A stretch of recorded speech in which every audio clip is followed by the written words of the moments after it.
നമസ്കാരം. ട്രംപിന് പേ പിടിച്ചോ എന്നാണ് പരക്കെയുള്ള സംശയം. ആരോട് എന്തിനു ചെയ്യുന്നു എന്ന് ഒന്നും ട്രംപിന് അറിയില്ല. എങ്കിലും കിട്ടിയ അമേരിക്കൻ പ്രസിഡന്റിന്റെ കസേരയുടെ പവർ അത്ര ചെറുതൊന്നുമല്ല എന്ന് ട്രംപിന് നന്നായി അറിയാം. അതിന്റെ ഹുങ്ക് മറ്റു രാജ്യങ്ങളോടെല്ലാം കാണിച്ചു കൂട്ടി സമ്മർദ്ദപ്പെടുത്തി അടിമപ്പെടുത്തി വരുതിയിൽ നിർത്താനുള്ള ശ്രമങ്ങളാണ് ട്രംപ് നടത്തിക്കൂട്ടുന്നത്. കുറഞ്ഞപക്ഷം പറയുന്ന നിലപാടുകളിൽ ഉറച്ചു നിൽക്കാനുള്ള ബോധമെങ്കിലും അമേരിക്കൻ പ്രസിഡന്റ് എന്ന നിലയിൽ ട്രംപ് കാണിക്കണം. ഇന്ത്യയോട് സൗഹൃദമെന്നും മോദിയോടും ഇന്ത്യക്കാരോടും അടങ്ങാത്ത സ്നേഹമെന്നും ഒക്കെ ഒരു പ്രാവശ്യം പറയും. എന്നാൽ തൊട്ടടുത്ത നിമിഷം പാകിസ്ഥാന് സ്വർണ്ണത്തളികയിൽ ഭക്ഷണം വിളമ്പും. ഈ രണ്ട് വള്ളത്തിൽ ചവിട്ടിയുള്ള യാത്ര തുടങ്ങിയിട്ട് ട്രംപ് കുറെ നാളായി. പാകിസ്ഥാനെയും ഇന്ത്യയും തള്ളാതെയും തലോടാതെയും ട്രംപ് കളിക്കുന്നത് കുറുക്കന്റെ കൂർമ്മ ബുദ്ധിയോടെയുള്ള കളികളാണ്. ഇന്ത്യക്ക് 25% തീരുവയും അധിക പിഴയും പ്രഖ്യാപിച്ചതിന് പിന്നാലെ പാകിസ്ഥാനുമായി എണ്ണശേഖരം വികസിപ്പിക്കാനുള്ള പങ്കാളിത്തവുമായി ബന്ധപ്പെട്ട നിർണായക വ്യാപാര കരാർ പ്രഖ്യാപിച്ചു US പ്രസിഡന്റ് ഡൊണാൾഡ് ട്രംപ്. ഏതെങ്കിലും ഒരു കാലത്ത് പാകിസ്ഥാൻ ഇന്ത്യക്ക് എണ്ണ വിറ്റേക്കുമെന്ന പ്രസ്താവനയും ട്രംപ് നടത്തുകയുണ്ടായി.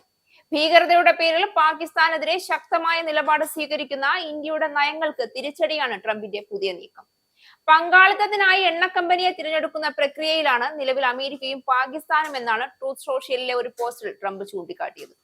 പാകിസ്ഥാനുമായി ഒരു കരാർ ഒപ്പിട്ടു എന്നും അതിലൂടെ പാകിസ്ഥാനും അമേരിക്കയും അവരുടെ വൻപിച്ച എണ്ണ ശേഖരം വികസിപ്പിക്കുന്നതിനായി ഒരുമിച്ച് പ്രവർത്തിക്കുമെന്നും ട്രംപ് കഴിഞ്ഞ ദിവസം വ്യക്തമാക്കിയിരുന്നു.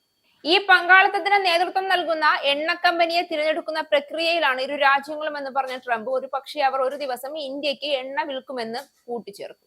ഓഗസ്റ്റ് 1 മുതൽ ഇന്ത്യൻ ഇറക്കുമതിക്ക് 25% തീരുവയും അധിക പിഴയും ട്രംപ് പ്രഖ്യാപിച്ചതിന് പിന്നാലെയാണ് ട്രംപിന്റെ ഈ പ്രഖ്യാപനം വന്നിരിക്കുന്നത്. വാഷിംഗ്ടണിന്റെ ന്യൂഡൽഹിയുമായുള്ള വ്യാപാര കമ്മിയും റഷ്യയിൽ നിന്നുള്ള എണ്ണ വാങ്ങലും ചൂണ്ടിക്കാട്ടിയാണ് ട്രംപ് പാകിസ്ഥാനോട് ഈ മേഖലയിൽ കൂടുതൽ അടുക്കാൻ ശ്രമിക്കുന്നത്. ഇതിലൂടെ ഇന്ത്യയെ വരുതിയിൽ നിർത്തുകയാണ് അവരുടെ ലക്ഷ്യമെന്ന് ഏറെക്കുറെ ഉറപ്പാണ്. നിലവിൽ എണ്ണയുടെ കാര്യത്തിൽ ഏറ്റവും കൂടുതൽ ആശ്രയിക്കുന്നത് റഷ്യയാണ്. ബ്രിക്സ് കൂട്ടായ്മയിലൂടെ US-ന്റെ ആഗോള ആധിപത്യത്തെ വെല്ലുവിളിക്കുന്ന റഷ്യ, ചൈന തുടങ്ങിയ രാജ്യങ്ങളോടുള്ള ഇന്ത്യയുടെ വ്യാപാര നയത്തിൽ അമേരിക്ക കടുത്ത എതിർപ്പ് പലപ്പോഴായി പ്രകടിപ്പിച്ചിരുന്നു. അതിന്റെ ഭാഗമാണ് റഷ്യൻ എണ്ണ വാങ്ങുന്നത് ഇന്ത്യക്ക് മേലുള്ള പിഴച്ചുങ്കം കൂട്ടുമെന്ന് പോലും വ്യക്തമാണ്. ഇത് കൂടാതെയാണ് മേഖലയിലെ ഇന്ത്യയുടെ ഏറ്റവും വലിയ എതിരാളികളായ പാകിസ്ഥാനുമായ ട്രംപ് ഭരണകൂടം എണ്ണ ശേഖരം വർദ്ധിപ്പിക്കാനും വികസിപ്പിക്കാനുമുള്ള കരാറിൽ ഒപ്പിടുന്നത്. ഇന്ത്യയെ തങ്ങളുടെ വരുതിയിൽ നിർത്താനായി US പല ഭാഗങ്ങളിലൂടെ വരിഞ്ഞു മുറുക്കുകയാണ്. അതിന്റെ അവസാന കണ്ണുകളിൽ ഒന്നാണ് ഇപ്പോഴത്തെ കരാർ എന്ന് വായിച്ചെടുക്കാം. പാകിസ്ഥാനുമായുള്ള അമേരിക്കയുടെ എണ്ണ സഹകരണം വർദ്ധിക്കുന്നത് ഇന്ത്യക്ക് കൂടുതൽ സങ്കീർണമായ ഒരു ഭൗമരാഷ്ട്രീയ സങ്കീർണതയിലേക്ക് നയിച്ചേക്കാം. കൂടാതെ രാജ്യത്തിന്റെ ഊർജ്ജ സുരക്ഷയെയും പ്രാദേശിക സ്വാധീനത്തെയും ഇത് സാരമായി ബാധിക്കാനും ഇടയുണ്ട്. കൂടാതെ എണ്ണവിലയെയും ഇത് സ്വാധീനിച്ചേക്കും. കൂടാതെ പാകിസ്ഥാന് കൂടുതൽ വ്യാപാര ബന്ധങ്ങൾ തുറന്നു നൽകാൻ US-ന്റെ നീക്കം സഹായിക്കുമെന്നതാണ് കാര്യം.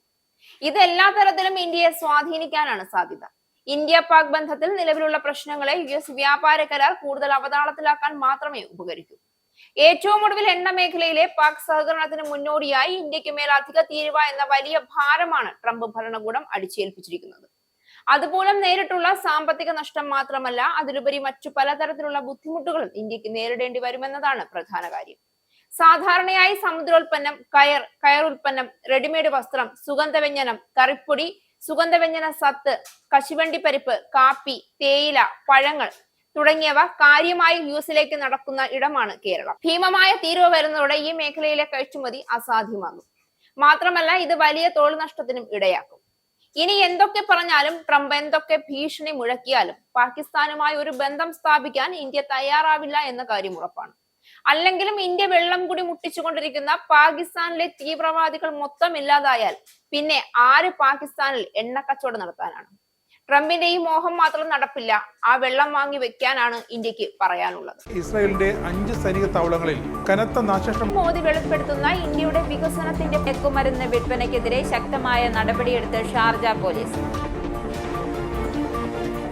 അമേരിക്കയിലെ സാധാരണ മനുഷ്യരോട് കൂടിയാണ് കോൺഗ്രസിനുള്ളിൽ പങ്കുവയ്ക്കാൻ ഓപ്പറേഷൻ സിന്ദൂറിൽ ഉപയോഗിച്ച